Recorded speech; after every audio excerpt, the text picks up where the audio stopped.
Wizards. Jason, give me your priority for the team if you had to name one player to bring back for this team going into the offseason. Who is it for the Wizards? Gortat and Trevor Ariza. Right, you named two. They're linked. I mean, they have to bring them both back. I mean, bringing back one without the other doesn't work with where they're trying to get to. So they intend to sign both of them, and they need to sign both of them. They intend to sign. Can they sign both? Yes, they can. You think that they can? Yes, they can. Do you expect that, Dan? I mean, I think they can too. I think that at some point, some of it becomes about positioning for the next round of free agents and whether, how many years these guys are asking for and how much money would be tied up in them. I think I'm going to actually answer your question unlike Jason. If you have to bring one of them back, I think it's got to be Gortat because, the same thing that people have been talking about for months. They have so many guys who play the same position that Ariza does. Obviously, Ariza plays that position better than Martell Webster. He plays it a whole lot better than Otto Porter did, at least in his first year. From what we've seen, yeah. But, at some point, I think there's a question. Are you spending tens of millions of dollars on three guys who play a really, really similar role for this team, even if Ariza plays that role better? But, I guess, it also depends if the Wizards are gearing everything to make one giant run in 2015, 2016, or if they're trying to think 5, 6, 7 years down the road and the next free agent they're going to get. There's a lot of kind of long-term choices they have to make when they look at these guys. That's a good point, especially on the love hammer. The love hammer. The love hammer. I haven't heard that one. You got to bring Gortat back. Okay, right. And I do believe you need to bring Ariza back. So make a trade.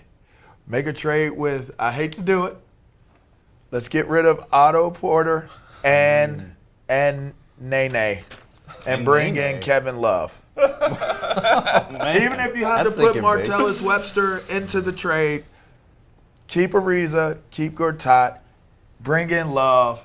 That What's the number for the Sports Talk hotline? Can we go to Cal and Suitland about this or so? Cal. That's a name from the past. You don't see that being...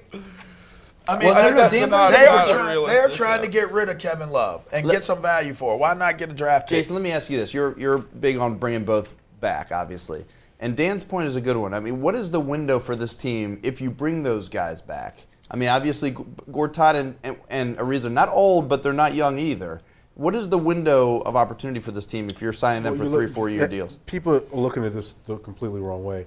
You don't look at what the window is with this group. You look at what the window is with John Wall and Bradley Beal, because those are the pillars. Those are the things you're going to build on.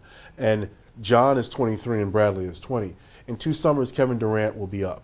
The Wizards at that point will make an all-out push to try to bring him home. Now he may say no. Okay, at the end of the day, but in 2 summers, if you're the Wizards, you think Bradley Beal at that point is going to be averaging about 22, 23 points a game and will be on the All-Star team. He's going to be the star of this team. You think John Wall will be a multiple-time All-Star then. And the pitch you make to Kevin Durant is, look, we can put 2 guys around you now who can do the things that you weren't able to do in Oklahoma City, win a championship. Now, assuming Oklahoma City doesn't win a championship. So people don't need to look at this as, well, if you have to bring back Ariza and Gortat to continue the momentum.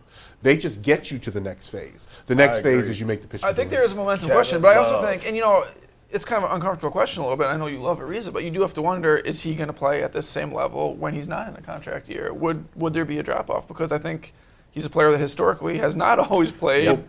He had career highs in field goal percentage, 3-pointers. But there's a reason. It wasn't just he was in a contract year. John Wall and Trevor Ariza have a very good relationship. They play well together. And John Wall always looks for Trevor Ariza. Okay, they need to bring this guy back. So with those 2 guys back, assuming they're multi-year deals, which they'll command, you don't see that as being a potential roadblock for a Kevin Durant. What you're going to have to do with Ariza is you're going to have to get him to agree like a 2-year deal plus an option. Okay. Because you can't go 5 years with him because you do want to make a run at Durant. But remember, this team lost 11 games this year in which it had a double-digit lead. You win half of those games, you're a 50-victory team, essentially. So I think you bring those guys back, and with Bradley's continued development, and John hopefully continues to improve and make that jump more consistently in the playoffs.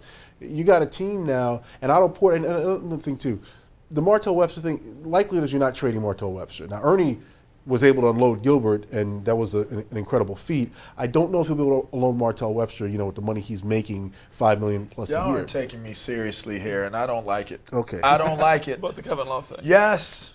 That's a trade that could possibly happen because the Timberwolves are trying to get rid. Isn't it Minnesota? Mm-hmm. They're trying to get rid of this Kevin Love guy instead of just letting him go. They're trying to get something for him. They're suitors. If I had to choose between the New York Knicks and the Washington Wizards, and I'm Kevin Love, where you want to go? But the problem with Love is Washington. Go ahead. The problem with Love is that his people are putting it out that he is going to test free agency.